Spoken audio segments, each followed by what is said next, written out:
Hey guys, welcome to another edition of the Danny Show. I'm your host Daniel Cody, and this is where I give commentary and reviews on all things wrestling. Thank you guys so much for joining me. Before I get started, I want to let you guys know, in case you haven't heard it already, that my community post has been unlocked, and I've been posting a couple of interesting things. So be sure to check that out. Usually I'll give you wrestling news, but now I just post it there. Speaking of wrestling news, I heard the Elite is coming back, and Punk is an MMA commentator. Interesting stuff.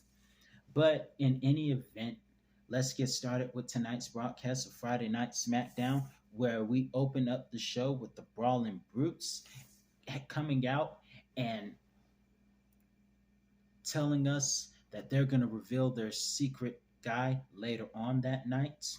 And of course, I love this idea of Broody versus Usi. It has a good tag to it, in my personal opinion. But let's move on. Our first match of the night, we have Ricochet versus Mustafa Ali in the World Cup tournament.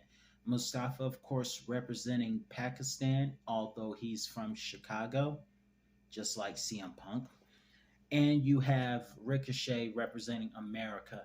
And due to the destruction of Bobby Lashley, who's apparently going heel this past Monday, Mustafa was injured and his ribs were heavily banded, but he refused not to fight.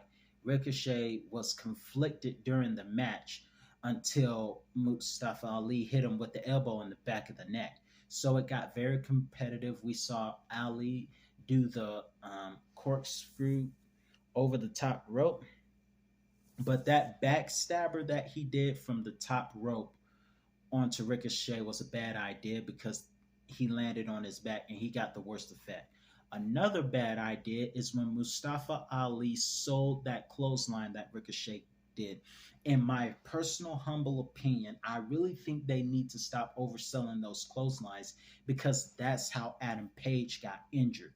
Nonetheless, it was a pretty good match, and in the end, a shooting star crossbody and Ricochet won. They showed sportsmanship afterwards. We have um, next we have Madcap Moss versus Karrion Cross. Moss versus Cross. Lots of bars fitting tonight. But in any event, Moss and Cross was a short match also. It was pretty competitive from Madcap. And of course, Scarlett, as always, is very distracting both physically and mentally. She's more distraction than Delilah in the Bible. Everybody really likes her. Probably because she walks around dressed like how do I say this? I'm gonna try and keep this PG, but she walks around looking like she works at a better dungeon. But in any event, Scarlet distracting and Cross had him in the sleeper hole once. Mike broke no Moss. I used to call him Magic Mike Moss when he was a heel.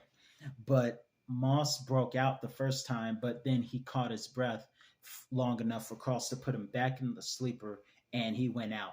Emma came in, and I'm really sensing that there will be a mixed tag team match between Mistress Scarlet, just kidding, Scarlet and Cross versus Emma and Madcap Moss. I think Emma wishes that Madcap Moss would be in a Magic Mike film because she has a crush on Moss. And she tried to give him words of encouragement before the match. Also, we have Bray Wyatt offering an apology to LA Knight, and I think they're going to build a rivalry between these guys, and thankfully, they're going to keep Wyatt face as a sinister anti hero babyface. Kind of like the character Shadow the Hedgehog is known as an anti hero, or Stone Cold Steve Austin. Let's use wrestling terms. Stone Cold is known as an anti hero because he's not trying to be the good guy, but people end up liking him. And Bray Wyatt's kind of the sinister anti hero babyface. And I'm glad about that because I want him to do that. He's so over with the crowd, and of course, I he's grown on me also really well. He tried to offer an apology to LA Knight, but LA Knight slapped him twice, and I couldn't help but think about Randy Orton slapping The Undertaker. And I heard Randy Orton is out of surgery. Well wishes to him. And hopefully we'll see some RKOs before 2023 is out because he might miss next year's WrestleMania with the seriousness of his injuries and coming back from surgery. So well wishes to Orton. And I watched the Orton versus Bray Wyatt House of Horror match. I really enjoyed that today. They posted it on WWE's YouTube channel. But when LA Knight slapped Bray twice, I couldn't help but think of Undertaker getting slapped by Orton and Undertaker just getting angry and the whole arena going dark and sour, and he raises his hands and lightning goes up, and then he laughs a little bit later. Don't slap the Undertaker. The next week, Rene Dupree was a sacrifice. And now Rene Dupree is accusing Undertaker of certain things that I don't believe he did. Now moving forward, how long is this? 6 minutes. Now moving forward, I would love to see Bray Wyatt go to his darkest side and kick LA Knight's butt. Also, there was a mask that looked like what's that guy's name from Halloween Ends?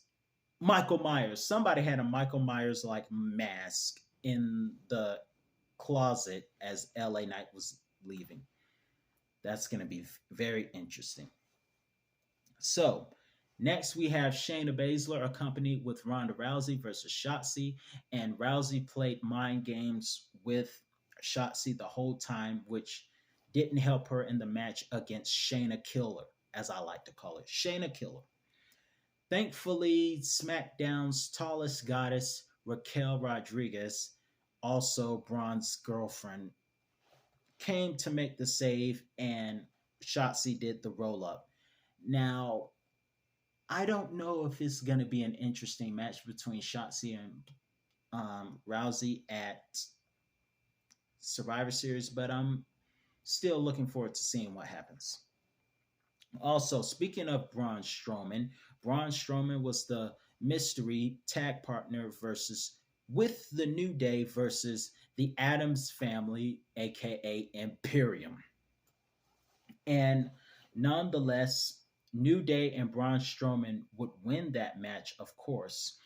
But this match had me agreeing with something that Michael Cole said when he said that he would love to see Braun versus Walter or Gunther win the match. I think that will be an excellent match. I don't know if it's going to be as good as Sheamus versus Gunther at Clash of the Castle, but I think it will be very interesting. And Braun is numb to Walter's chops to the chest.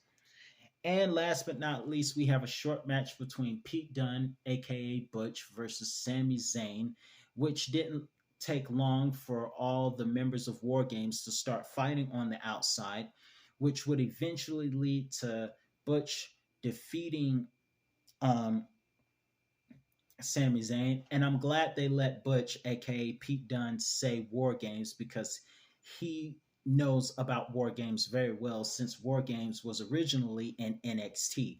And Triple H, who helped NXT get big and is now running the main show, brought it to the main show. Thanks, Trip. Also, tonight Triple H had him say War Games and he won the match. And then the fight ensues on the outside. Roman Reigns shows up looking to see who wants some first. Superman punching everybody. Sheamus fights Roman just like Survivor Series in my former hometown of Atlanta. Then we saw Roman and Drew mix it up before the mystery was revealed that Kevin Owens was the man. And just like AJ Styles and Finn Balor, Kevin Owens and Sammy did not make physical contact with each other in the early part of this angle, but Roman got the stunner. Fun fact, Today is the anniversary of Roman, Dean Ambrose, aka John Moxley, and Seth Rollins. And fun fact, all three members of the Shield are carrying championship gold. The question is, will Moxley be champion after tomorrow's Full Gear? But for now, check out the t-shirt I'm wearing in honor of that. And for now, that's all the time I have for you today. And I'll be back with another review on all things wrestling. Thank you guys for joining. Don't forget to like, comment, and subscribe. And let me know what you think of the show and this review. Have a great weekend, folks.